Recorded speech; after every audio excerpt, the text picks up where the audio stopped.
Praise to the lord. ఈరోజు దేవుడు మనకిచ్చినటువంటి వాగ్దానం ఏంటంటే యెహెజ్కేలు గ్రంథము 36వ అధ్యాయము 11వ వచనం.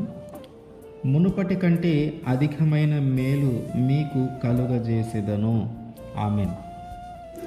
మునుపటి కంటే అధికమైన మేలును, మునుపటి కంటే అధికమైన దీవెనను, మునుపటి కంటే అధికమైన ఆశీర్వాదమును దేవుడు మన జీవితంలోనికి తీసుకొని రాబోతూ ఉన్నాడు. మునుపటి హీనమైన స్థితి కాదు, ఇప్పుడు ఒక ఘనమైన స్థితిలోకి దేవుడు మనల్ని మార్చబోతున్నాడు. ఇంతకుముందు సరిగా పోషణ జరగని స్థితిలో, తినటానికి కూడా సరిగా లేని పరిస్థితిలో కానీ మనం ఉండి ఉంటే, ఇప్పుడు మనమే 10 మందికి పెట్టేలాగున, 10 మందిని పోషించేలాగున దేవుడు మార్చబోతున్నాడు. ఇంతకుముందు మనం ఒకరికి బానిసలాగా ఉన్నామేమో, ఇప్పుడు మనమే వారికి ప్రధానులుగా మార్చబోతూ ఉన్నాడు. ఇంతకుముందు ఒకరి క్రింద మనం అణిగి ఉన్నామేమో, ఒకరి చెప్తే చేసే పనిలో ఉన్నామేమో, ఇప్పుడు మనల్ని వారి మీద ఒక అధికారిగా నియమించబోతూ ఉన్నాడు దేవుడు.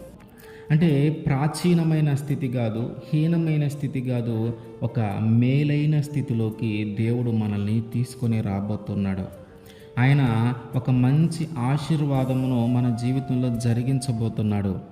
కనుక మనము చేయవలసింది ఏంటంటే మనము నమ్మకంగా ఉండటమే. అందుకని ఆయన అంటున్నాడు, ఇశ్రాయేలీయుల పర్వతములతో ఆయన మాట్లాడుతున్న మాట ఏంటంటే, కొంతకాలానికి నా ప్రజలు వస్తారు, నీవు చిగురు పెట్టి వారి కొరకు నువ్వు ఫలించాలి. అంటే ఇంకా ఇశ్రాయేల్ పర్వతానికి ప్రజలు రాకముందే, ఇదిగో కొంతకాలానికి వాళ్ళు వస్తారు, ఇక రాబో కాలంలో వాళ్ళు వస్తారు, ఇది కొద్ది కాలానికి వాళ్ళు వస్తారు, వాళ్ళు వచ్చే సమయానికి నువ్వు ఫలించి ఉండాలి. వాళ్ళు వచ్చే సమయానికి నువ్వు ఫలాలు కాసి ఉంటే నా ప్రజలు తిని తృప్తి పొందుతారు. ఆ ప్రజలు తినటానికి ఆహారము నీవు ఇవ్వాలని చెప్పి ఆ పర్వతంలోకి ముందుగానే తెలియజేస్తూ ఉన్నాడు దేవుడు. ఎందుకంటే ఇంతకు ముందున్న ఆహారం కంటే ఇంక ఇప్పుడు ఎక్కువ ఆహారము అందించటానికి, ఇంతకు ముందున్న పోషణ కంటే ఇంకా ఎక్కువ పోషణ అందించటానికి, ఇంతకు ముందున్న మేలు కంటే ఇంకా ఎక్కువగా మేలు చేయడానికి ముందుగానే ఆజ్ఞాపిస్తున్నాడు, ముందుగానే తెలియజేస్తూ ఉన్నాడు. ఇదిగో కొంతకాలానికి ఇట్లా జరుగుతుంది, కొంతకాలానికి నా ప్రజలు వస్తారు, కొంతకాలానికి మీ బాధలు పోతాయి, ఇంక ముందున్న కాలంలో మీ శ్రమలు పోతాయి, ముందున్న కాలంలో మీ యొక్క కఠినమైన పరిస్థితులన్నీ మార్చబడతాయి అని చెప్పి దేవుడు ముందుగానే మనకి సెలవిస్తూ ఉన్నాడు. అయితే మనం చేయాల్సింది ఏంటి? మనము నమ్మకంగా ఉండాలి. దేవునికి వ్యతిరేకంగా కానీ, దేవుని దూషించేలాగా కానీ, దేవునికి కోపం వచ్చేలాగా కానీ, దేవుని దుఃఖపరిచేలాగా కానీ మనము మాట్లాడకూడదు. మనము ఎంత నమ్మకంగా ఉంటామో దేవుడు మన జీవితంలో అంత నమ్మకంగా క్రియలు జరిగిస్తాడు.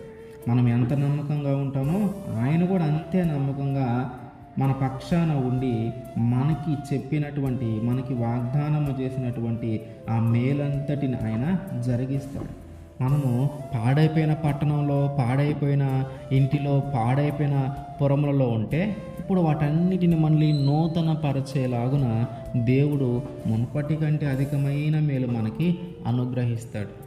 మునుపున్న మన జీవితము, ఇంతకు ముందున్న మన జీవితము, మన యొక్క ప్రాచీన జీవితము కంటే ఇప్పుడు నుంచి మనం జీవించబోయే జీవితం అంటే కొంతకాలానికి దేవుడు ఒక మంచి స్థానంలో, ఒక మంచి జీవితాన్ని, ఒక మంచి అభివృద్ధిని దేవుడు మన జీవితంలో జరిగించబోతున్నాడు అని ఆయన మనకి తెలియజేస్తూ ఉన్నాడు. మనం చేయాల్సింది ఒకటే, మనము ఆయనకి నమ్మకమైన వ్యక్తులుగా ఉండటమే. మనం నమ్మకమైన వ్యక్తులుగా కానీ ఉంటే ఆయన ఖచ్చితంగా మన జీవితంలో అధికమైన మేలు కలుగజేస్తాడు. ఆమేన్.